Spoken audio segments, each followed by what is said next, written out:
हरे कृष्णा।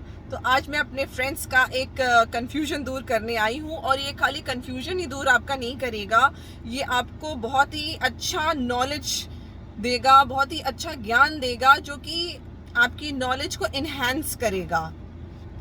ये चीज़ बहुत लोगों को नहीं पता है, इसलिए कई लोग कहते हैं कि भाई भगवत गीता तो बाद में बोली गई है और उससे पहले तो रामायण बोली गई है, तो हमको लगता है रामायण की वैल्यू ज़्यादा है और भगवत गीता की वैल्यू थोड़ी कम है।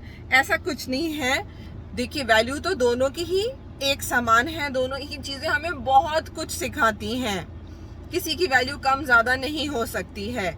हाँ, लेकिन ये तर्क जो लोग देते हैं कि भगवत गीता तो बाद में बोली गई है, ये हम गलत बोल देते हैं लोग, इसीलिए जो ज्ञानी होगा वो आपका मजाक उड़ा देगा।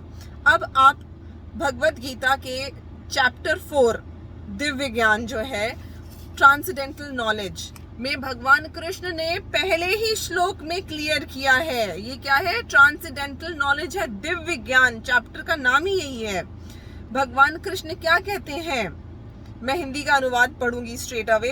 भगवान श्री कृष्ण ने कहा, मैंने इस अमर योग विद्या का उपदेश सूर्य देव विवस्वान को दिया, और विवस्वान ने मनुष्यों के पिता मनु को उपदेश दिया, और मनु ने इसका उपदेश इक्ष्वाकु को दिया। अब आपने ध्यान दिया, किसको दिया था भगवान कृष्ण ने सबसे पहले ये ज्ञान भगवत गीता का? सूर्य देव को दिया था। मतलब कि जब ये पृथ्वी बनी होगी, सब कुछ स्टार्ट हुआ होगा, स्टार्टिंग से सूर्य देव को भगवान कृष्ण ने ये नॉलेज दी थी। इसमें प्रभुपाद ने एक्सप्लेन किया है, मैं उसी को रीड कर देती हूँ। त्रेता युग के आदि में विवस्वान ने परमेश्वर संबंधी इस विज्ञान का उपदेश मनु को दिया, और मनुष्यों के जनक मनु ने इसे अपने पुत्र इक्ष्वाकु को दिया। इक्ष्वाकु इस पृथ्वी के शासक थे। कौन थे इक्ष्वाकु? इस पृथ्वी के शासक थे, और उस रघुकुल के पूर्वज थे जिसमें भगवान श्री राम ने अवतार लिया था। तो अब समझो कि ये भगवत गीता का ज्ञान कब से चला आ रहा है।